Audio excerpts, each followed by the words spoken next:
Akumah Audiobooks. You are listening to Guardian of the Portal. Book 1 of 7 in Iron Rule Collection, available on the Amazon.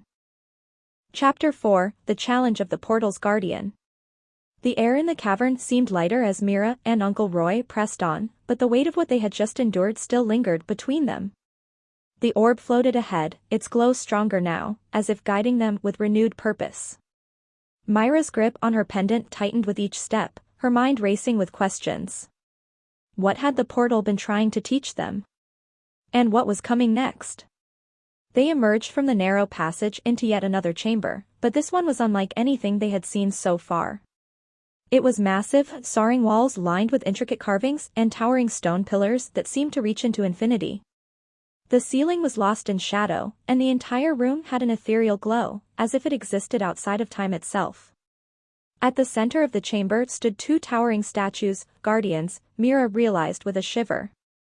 They were carved from the same dark stone as the rest of the chamber, but their eyes gleamed with a strange, otherworldly light. Each one held a massive spear, the tips pointed toward the ground as if in silent warning. Uncle Roy's voice was barely a whisper, his words laced with a sense of foreboding. "We're almost there," he said, his eyes fixed on the orb. Mira nodded, though she couldn't shake the feeling that something was watching them. The air hummed with energy, stronger, more dangerous than before. A sudden chill ran down Mira's spine as the orb's light began to flicker, dying in short, irregular bursts. The chamber was plunged into darkness, broken only by the eerie glow of the guardian statues. A deafening rumble echoed through the chamber as the ground began to tremble. The guardian statues, once inert, sprang to life, their stone limbs flexing and their eyes glowing with a malevolent light. With a thunderous roar, they lifted their stone spears and charged towards them. Mira's heart pounded in her chest. "Uncle Roy. I see them." Uncle Roy's voice was a panicked whisper as he yanked Mira back from the edge of the chasm. The stone spear struck the ground with a deafening crash, sending shockwaves through the chamber. The guardians were not merely alive, they were ancient, powerful, and hungry for blood. Without another word, the two of them sprinted toward the far side of the chamber, dodging the massive stone spears as they crashed down around them. Mira's lungs burned with the effort, but she didn't dare slow down. The guardians were relentless, their every step shaking the ground beneath them, their glowing eyes fixed on their prey. "We can't outrun them forever." Mira shouted, her voice barely audible over the deafening din. "There has to be another way." Uncle Roy's eyes darted across the wall, searching for a solution.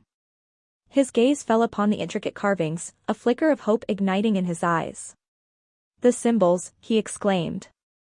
"They control the guardians." Mira's eyes followed Uncle Roy's gaze, her attention drawn to the ancient carvings that adorned the walls.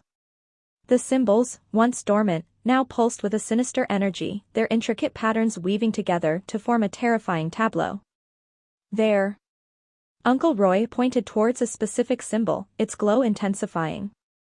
"That's it. That's the one we need." Mira's gaze followed Uncle Roy's pointing finger to a large, circular symbol etched into the wall. It pulsed with a blinding light, a beacon of hope amidst the chaos. But the symbol was directly in the path of the advancing guardians. "We'll never make it there." Mira gasped, her heart pounding in her chest. "I'll distract them." Uncle Roy shouted, his voice filled with determination. "You get to the symbol and stop them." Mira's eyes widened in disbelief. "No, Uncle Roy, you can't," she protested. "I can." Uncle Roy's voice was firm, filled with a resolve Mira hadn't heard since their ordeal began. "Trust me, Mira. I'll be fine. Just get to that symbol and shut them down." Before Mira could react, Uncle Roy lunged to the side, drawing the attention of the towering guardians. With a deafening roar, one of the statues turned its wrathful gaze upon him, its massive form blocking out the light. Adrenaline coursed through Mira's veins as she sprinted towards the symbol, dodging the flying debris and the earth-shattering blows of the guardians.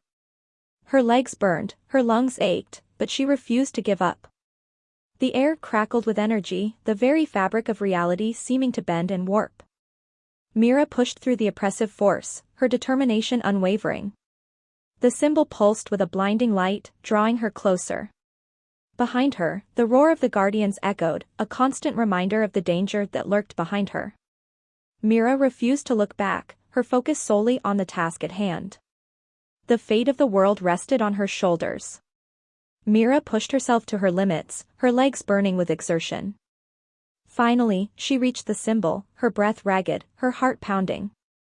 The intricate carvings pulsed with a raw energy, a mesmerizing dance of light and shadow. With trembling hands, Mira touched the symbol, a surge of energy coursing through her veins. Her vision blurred, her senses overwhelmed by the raw power of the portal. Time seemed to stand still, the world holding its breath.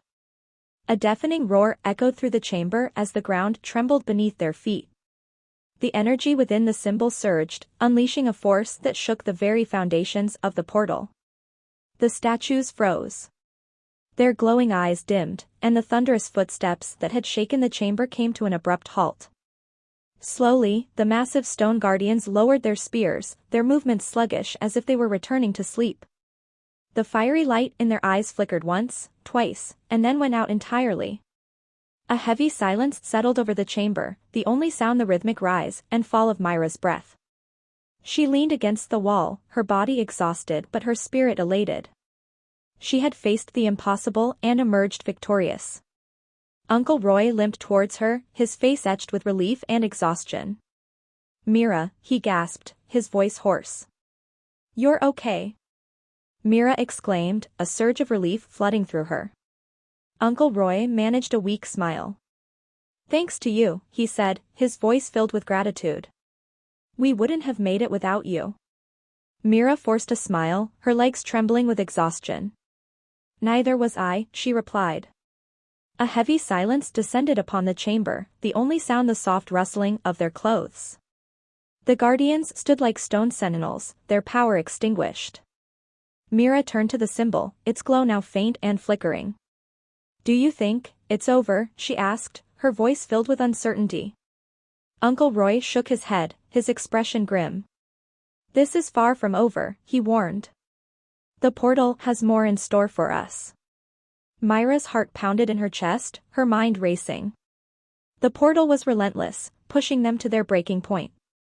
She knew that the true test was yet to come.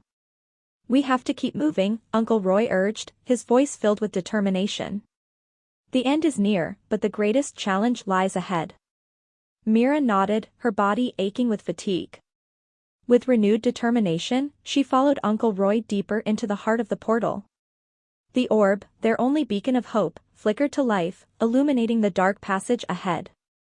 A sense of dread washed over Mira as they stepped into the darkness. The portal was a living, breathing entity, its tendrils reaching out to test their limits. The portal wasn't just testing their strength or their resolve. It was testing their very souls. Akumah Audiobooks. You have reached to the end of the chapter, click next and continue listening. Guardian of the Portal. This story consists total of 7 chapters, as such 7 videos.